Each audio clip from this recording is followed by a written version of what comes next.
Everyday everyman characters don't have to have secret identities, but another character I think of is easily Daredevil. That man is a lawyer, and he takes on the cases where they don't even have money sometimes. He's also in the church, and at night he goes out and fights crime. He doesn't have a healing factor.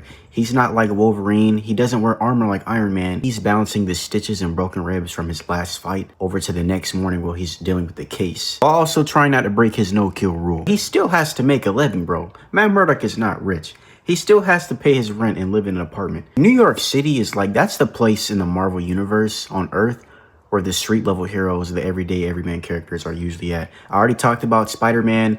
I also want to talk about Luke Cage. You know, he has his heroes for hire business. He's on the streets of Harlem, you know, trying to keep it clean, trying to keep it safe for his community. I remember watching the Netflix series Luke Cage, such a good show. Seeing how he got locked up, then he got out of jail, and how he isn't super rich either. Then he has to fight and take down mob bosses, or just your typical crime creators, man. Just as much as their villains and their rogues are dangerous and cause problems, their real life issues outside of that cause just as much of a threat to them. Static Shock is another good example of this. His name is just Static. It's not Static Shock 2, bro. I like saying it. He's still amongst the working class. He's still in school. I'm 50-50 on Batman because he's a rich billionaire. He's an orphan. He lives in a bat cave.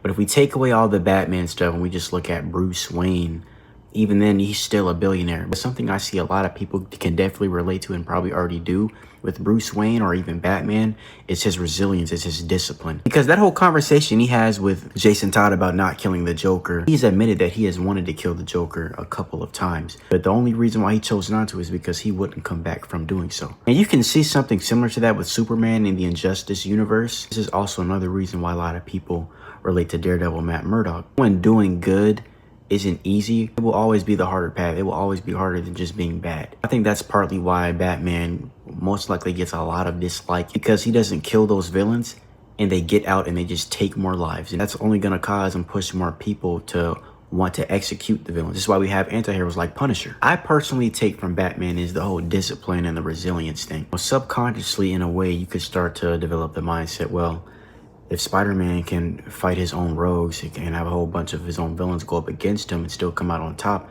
I can handle this. Maybe I can give it one more day. No pun intended. Or if Luke Cage and Daredevil can fight crime all night, or even sometimes during the day, but still show up at work and still put a smile on other people's faces and help their community, you know, maybe this rough patch and tough time I'm going through isn't so bad. I'm not going to sit here and tell you even if it is bad, you can just get through it. But what I will say is, in my cases, there have been some bad days and some tough times, but I did get through them. That's why it's even possible for me to sit here and tell you all this.